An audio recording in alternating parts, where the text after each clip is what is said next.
ನಮ್ಮಲ್ಲಿ ಸರ್ ನಮ್ಮಲ್ಲಿ ಬಂದ್ಬಿಟ್ಟು ಒಂದು 7 ತಳಿ ಸಿಗುತ್ತೆ ಸರ್. 7 ತಳಿ ಮರಿ ಸಿಗುತ್ತೆ. ಒಂದು ಮೇಜರ್ ಕಾರ್ಪ್ ಬಂದ್ಬಿಟ್ಟು ಕಾಟ್ಲಾ. ಮೇನ್ ಅಂದ್ರೆ ಕಾಟ್ಲಾ ಅತಿ ಹೆಚ್ಚು ತಗೊಳ್ಳೋದೇ ಜನ ಕಾಟ್ಲಾನ. ಕಾಟ್ಲಾ ಯಾಕಂದ್ರೆ ಬ್ರೌತಿಂಗ್ ಚೆನ್ನಾಗಿದೆ, ಬೆಳವಣಿಗೆ ಚೆನ್ನಾಗಿ ಬರುತ್ತೆ. ಇನ್ನೊಂದು ಗೌರಿನೂ ಅಷ್ಟೇ ಸರ್. ಗೌರಿನೂ ಬಾಟಮ್ ಅಲ್ಲಿ ಮೇಯ್ದು ಅದು ಚೆನ್ನಾಗಿ ಬೆಳೆಯುತ್ತೆ. ಮತ್ತೆ ರಘು, ಮುರ್ಗಲ್ಲು, ಗ್ಲಾಸ್ ಕಾರ್ಪು, ಮತ್ತೆ ಹೊಸದಾಗಿ 2 ತಳಿ ನಾವು ಈ ಸಲ ಸ್ಟಾರ್ಟ್ ಮಾಡಿದ್ವಿ ಸರ್. ರೂಪ್ಚಂದ್, ಸಿಲ್ವರ್ ಅಂತೇಳಿ, ಸಿಲ್ವರ್ ಕಾಟ್ಲಾ. ಅದು ಅಷ್ಟೇ ಸರ್. ಯಥೇಚ್ಛವಾಗಿ ಕೃಷಿ ಹೊಂಡದಲ್ಲಿ ಬೆಳೆಸ್ತಾರಲ್ಲ ರೂಪ್ಚಂದನ, ಅಂದ್ರೆ ಅದು 1000 ಬಿಟ್ರೆ 1000ನೇ ಉಳಿಯುತ್ತೆ. ಚೆನ್ನಾಗಿ ಒಳ್ಳೆ ಲಾಭನೂ ಆಗುತ್ತೆ. ಕೃಷಿ ಹೊಂಡದವ್ರು ಮಾತ್ರ ಅತಿ ಹೆಚ್ಚಾಗಿ ಕೆರೆರು ಮಾಡ್ಬೋದು, ಕೃಷಿ ಹೊಂಡದವ್ರು ಮಾಡ್ಬೋದು ಸರ್ ರೂಪ್ಚಂದ್ ಮರಿನ. ನಮ್ಮಲ್ಲಿ ನೋಡಿ ಸರ್, ಈ ಕೌಂಟಿಂಗ್ ಅಲ್ಲಿ ಯಾವ್ದೇ ತರ ಮೋಸ ಇರಲ್ಲ. ಮರಿ ಅಷ್ಟೇ, ಮರಿ ನೀಟಾಗಿ ಕೊಡ್ತೀವಿ. ಮರಿಲು ಯಾವ್ದೇ ತರ ಜಾತಿ ಇಲ್ಲ ಆಗ್ಲಿ ಮೋಸ ಇರಲ್ಲ. ನಮ್ಮಲ್ಲಿ ತಗೊಂಡೋಗಿ ಬೆಳೆಸಿದವ್ರು ಯಾವ್ದೇ ಕಾರಣಕ್ಕೂ ಲಾಸ್ ಆಗಿಲ್ಲ ಸರ್. ಒಂದು 10,000 ಇನ್ವೆಸ್ಟ್ ಮಾಡಿ 10 ಲಕ್ಷ ಲಾಭ ಮಾಡಿದವರು ಇದಾರೆ ಸರ್ ನಮ್ಮಲ್ಲಿ.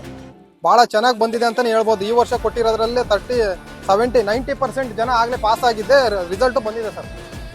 ನಮಗೆ ಒಂದಿನ ಮುಂಚೆ ಹೇಳಿದ್ರೆ 1,000ರಿಂದ ಹಿಡಿದು 10 ಲಕ್ಷದವರೆಗೂ ಮರಿ ನಿಮಗೆ ಸಿಗುತ್ತೆ ಸರ್. ಒಂದಿನ ಮುಂಚೆ ನಮಗೆ ನಂಬರ್ ಇರುತ್ತೆ ನಮ್ದು. ನಮ್ಮ ನಂಬರಿಗೆ ನೀವು ಫೋನ್ ಮಾಡಿದ್ರೆ ನಿಮ್ಗೆ ಲೊಕೇಶನ್ ಹಾಕೊಡ್ತೀವಿ.